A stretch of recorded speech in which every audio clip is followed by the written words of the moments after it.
Nggak ada itu tiba-tiba namanya tentara bubarin diskusi. Itu bukan OMSP yang dimaksud.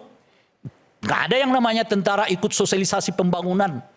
Bang Felix ini kan memang tugasnya percepatan. Iya. Tapi kalau mendengar dari yang disampaikan oleh Prof. Sudah Mulia tadi ya, karena ini Kartini pejuang HAM kita semua lah gitu.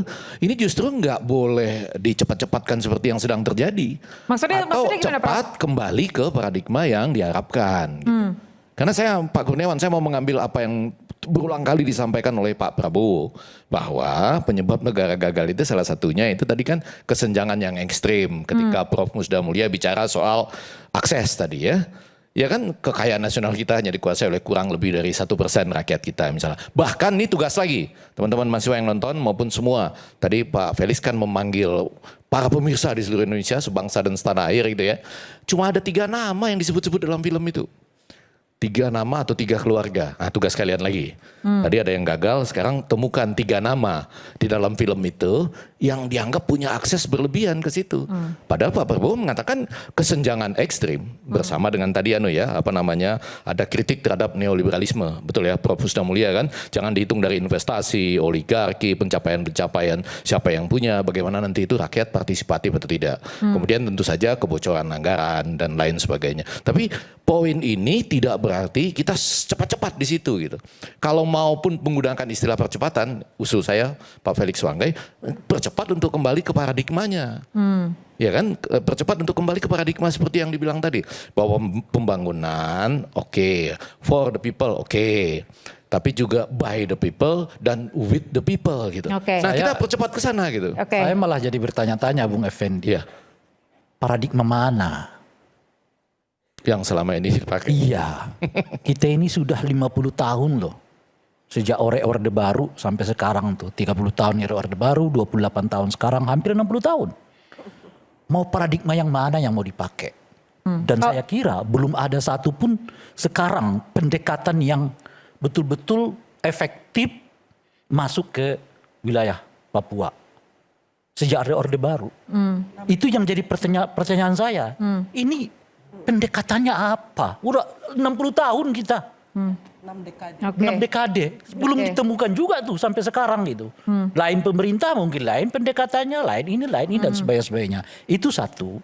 Nah yang kedua, menurut saya ada problem sangat mendasar di di kepala para elit kita. Apa? Sentralisme yang kuat. Bahwa segala sesuatunya seolah-olah pusat yang harus mengendalikan. Seharusnya? Kenapa? Seharusnya? Kita udah melihat pola pendekatan pusat di Orde Baru mengakibatkan peristiwa 98. Pola pendekatan yang kurang lebih sama di era Jokowi di periode keduanya yang serba agak terpusat menimbulkan banyak sekali peristiwa-peristiwa yang gak kita inginkan. Dan saya kira cara pandang Pak Prabowo kurang lebih sama. Agak ngepusat gitu. Jadi partisipasi, keterbukaan, saya kira bukan sesuatu yang ramah bagi Pak Prabowo. Jangan-jangan ya lagi-lagi mungkin ya itu sesuatu yang menyulitkan seperti di bayangan Pak Jokowi kan. Kalau ada lagi partisipasi repot. Udah undang-undang Omnibus Law buat aja cepat. Kita butuh investasi. Jadi cara pandang kayak begitu. Jadi daerah-daerah yang begini itu menghambat investasi aja, membuat investasi nggak bisa cepat dan sebagainya. Jadi pendekatan yang terpusat itu, yang pada tingkat tertentu yang menurut saya mengakibatkan apa yang dibicarakan oleh Bung Felix itu jangan-jangan nggak kena nih. Sama seperti kita berbicara misalnya contoh yang lain lah, reformasi polisi. Kok tiba-tiba udah diserahkan reformasinya? Pak Prabowo punya kriteria sendiri tentang Kapolri yang sukses gitu loh Pak. Yaitu bisa nanam jagung, bisa ngurus MBG. Kan repot kalau kita berbicara tentang reformasi polisi dengan cara pandang yang seperti itu gitu. Jadi yang saya mau katakan tuh ada masalah di situ. Baik. Saya mau dengar tanggapannya Bang Iwan dulu terkait dengan sentralisasi itu tadi Bang, yang disampaikan oleh Bang Rey. Silakan Bang. Iya, tugasnya Bang Rey lagi dengan tim reformasi 98 kan sudah digelontorkan dan sudah berhasil kan. Jadi jangan cuma mengganti pemerintahan saat itu, tapi paling tidak menjaga alur reformasi supaya semua lembaga negara itu bisa bekerja sesuai tupoksinya masing-masing. Ya. Jadi kalau kita mau pingin tentara di barak saja, benahi aturannya. Jangan dikomplain kerjaannya. Setuju, itulah kenapa Bung Iwan kita mengkritik dahulu revisi Undang-Undang TNI yang memperluas kewenangan TNI masuk ke ranah sipil. Dari yang 10 sekarang menjadi sekitar 16, saya lupa. Soal pelibatan tentara di ranah sipil, itu ada aturannya memang yang disebut dengan operasi militer selain perang. Tapi itu diatur ketat, harus merupakan keputusan politik negara. Nggak ada itu tiba-tiba namanya tentara bubarin diskusi. Itu bukan OMSP yang dimaksud. Nggak ada yang namanya tentara ikut sosialisasi pembangunan. Itu bukan bagian dari OMSP yang dimaksud. Itu. Jadi jangan takut. Ada waktunya si tentara itu terlibat dalam ranah sipil. Tapi leading sektornya mestinya harus tetap sipil, bukan tentara. Dan itulah yang menurut saya sampai sekarang belum kita atur secara rigid. Kalau ada peristiwa soal banjir di Sumatera, ya mau tidak mau kita harus melibatkan TNI, tidak ada masalah. Tapi siapa leading sektornya? Siapa yang memimpin? Siapa yang harus menjelaskan begini-begini dan sebagainya?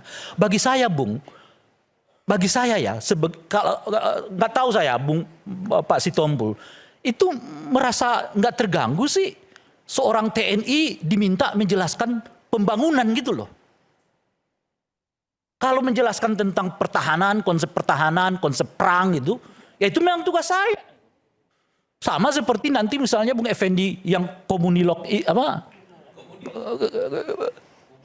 komunikolog bukan kriminolog ya. Bukan. Komunikolog, oke. Disuruh bicara tentang strategi pertahanan Indonesia. Tak bola balik. Oke. Nggak cocok gitu. Nah itu yang saya maksudkan tadi Bung Iwan. Kalau mau kita tertib tuh tadi kan. Nah, kan prinsip di tentara ini tertib kan. Soal disiplin. Ayo kita sama-sama disiplin betul. Yang sipil ngerjain yang sipil. Yang militer ngerjain yang militer. Yang polisi di bidang keamanan, bukan ngurusin MBG dan tanam jagung. Tapi dalam film Pesta Babi ini keterlibatan TNI begitu ya di PSN salah menurut Anda? Gini loh Pak, kan sudah kita sebutkan tadi ada konsep pelibatan militer ke ranah sipil. Pertanyaannya sudah diatur rigid enggak? Coba kita tanya Pak Iskandar, Pak. Enggak. Di film itu sangat detail ya dijelaskan juga. Sekarang inisiatif-inisiatif yang disebut oleh Pak Sitompul sebagai insting. Lo masa insting kita biarkan? Itu harus ditegur. Tidak boleh Anda melakukan itu. Di pendidikan, kurikulum pendidikan TNI itu harus diingatkan betul. Konsep hak asasi manusia itu yang paling utama salah satunya. Harus hargai itu. Sekarang eranya era demokrasi. Di mana sipil yang mengelola politik gitu loh Pak. Jadi jangan bolak-balik. Berdasarkan insting, ya kan muncul penyiraman air keras gitu. Tapi kan tidak semuanya hal buruk yang dilakukan dalam insting itu. Boleh dijelaskan Pak Iskandar mungkin? Yang saya mau katakan begini, seperti yang disebutkan oleh Bung Iwan tadi tuh, bahwa TNI melakukan sosialisasi, TNI ngangkut ini dan itu kemudian dramatisasi digambar-gemborkan sebagai kesuksesan TNI. Keliru. Itu sama seperti kita mengatakan Kapolri sukses karena nanam jagung. Baik, silakan Pak Iskandar, silakan. Saya nanggapi sedikit dari boleh Bang Iwan, boleh. Ya. Jadi yang dilakukan oleh TNI di daerah konflik itu tidak butuh pengakuan, tidak butuh pujian, tapi adalah langkah ikhlasnya seorang prajurit TNI di daerah konflik untuk selalu bersama masyarakat ya. Karena dalam Sabta Marga maupun sebuah prajurit itu ada situ. Jadi bagaimana seorang prajurit harus mampu berkorban, harus mau berkorban untuk kepentingan rakyat yang ada di daerah konflik. Jadi saya bukan TNI, saya sipil sama dengan Bu Rai. TNI tidak butuh pujian, tidak butuh juga disanjung-sanjung tidak. Tapi itulah langkah tulus orang prajurit di lapangan. Yang biasanya butuh pujian itu politisi, Bung. Saya rasa gitu ya. Okay. Kasihan kalau kawan-kawan TNI yang sudah bersusah payah di lapangan selalu dihujat, selalu disudutkan, saya rasa gak pas juga. Ini yang menurut saya gak tepat juga. Kenapa? Setiap kita berbicara hal yang seperti ini dianggap menyudutkan TNI. Tidak. Kita tidak menyudutkan itu. Kita sedang membicarakan apa yang semestinya harus dilakukan dalam konteks berbangsa dan bernegara dari semua pelaku-pelaku negara ini. Menteri ngapain aja, presiden ngapain aja, wapres ngapain aja, misalnya begitu. Jadi jangan sampai semuanya bolak-balik gitu loh, terbalik-balik, ya kan? Sehingga konsep yang disebut dengan negara modern yang demokratik nggak jelas lagi. Itu yang kita sebutkan tadi. Jadi bukan dalam konteks kita muji atau kita dalam konteks menghina, no. Ya kan? Kita semua bersepakat bahwa TNI itu penting. Oleh karena itu kita nggak berbicara soal TNI itu harus ditindak. Enggak. Itu penting dalam rangka pertahanan. Polisi penting dalam rangka keamanan dan penegakan hukum. Bukan dalam rangka ya, nanam jagung. Tapi kan itu bagian dari ketahanan. Itu salah. Lagi-lagi ini saya mau dengar dari Pak Iskandar dulu Pak, karena di dalam film. Tunggu dulu, saya sulit menjelaskannya karena cara berpikirnya itu udah apa istilahnya itu ya, nggak apa-apalah polisi nanam jagung. Nah kalau begitu yang memberantas narkoba siapa? Oke, kita akan kembali sesaat lagi pemirsa, tetaplah di Rakyat Bersuara.